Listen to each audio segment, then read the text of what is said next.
You know, schools, entertainment venues, shopping areas, places of worship should all be safe places. They have too often become places of fear. Where parents once sent their children off with confidence, now many have real fear as to whether they will be subject to a mass shooting. I believe that Republicans have met this fear with inaction, usually talking about thoughts and prayers, but prioritizing loyalty to the gun lobby. Sharp moments of prayers are certainly called for, but they shouldn't be followed by long periods of inaction. Refusing to act, Republicans are really perpetuating this senseless cycle of bloodshed. Instead of at least some modest response to turn down the violence, this bill is a step backwards. Instead of meaningfully addressing gun violence, which has been rampant in our country, it opens the door to increased access to dangerous weapons under the guise of being, quote, less than lethal. With absolutely no mention of law enforcement anywhere in the text of this bill, its new definition of firearms would exempt the so-called less than lethal devices from required background checks and tracing requirements. This would allow these devices to be purchased by those who would ordinarily be prohibited from possessing firearms, such as convicted felons and domestic abusers. And we've already learned from the answers to our questions that it absolutely offers zero benefit to any sheriff, any police officer, any highway patrol member. And for law enforcement committed to our public safety, I think this legislation would harm the safety of those law enforcement officers. 3 years ago, the Department of Justice's Criminal Division, the Executive Office for U.S. Attorneys, and experts at ATF all warned against this very kind of legislation.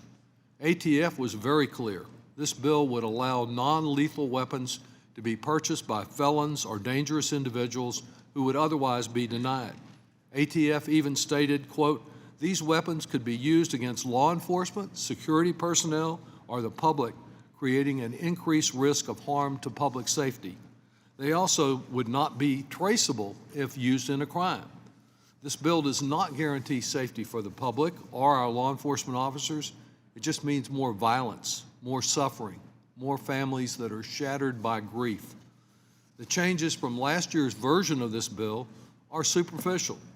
Gun violence prevention groups like Giffords in every town note that the definitions and the standards in this bill create a massive loophole and a blueprint for other manufacturers to design and sell devices that could function like lethal firearms. Additionally, I understand that these same groups concerned with preventing gun violence, the groups whose pleas for protection of our families and our children have been routinely ignored by Republicans, that these groups suggested some alternative, narrower language that would have addressed their concerns, but it was rejected and is not in this bill. There is also potential for these less than lethal devices to be modified by buyers to become more dangerous. With homemade alterations, these do-it-yourself firearms are untraceable, endangering Americans, even without further dangerous modifications, which this bill would encourage. The so-called less than lethal weapons already pose real dangers.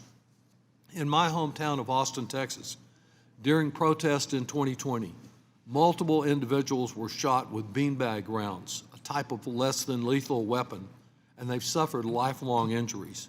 A 20-year-old and a 16-year-old were both shot in the head, leaving them in critical condition and requiring multiple life-saving surgeries. Another individual was hit in the face with a beanbag round that shattered the bones around his eye, nose, and jaw. He wasn't in jail. After 5 years of surgeries, he ultimately lost his eye through this less than lethal device. The risks to our community are not hypothetical. These weapons have left permanent injuries on many. Now, only yesterday we saw yet more gun violence in Kentucky. The total this year is 387 mass shootings in the United States and growing. We don't need another loophole masquerading as a reform.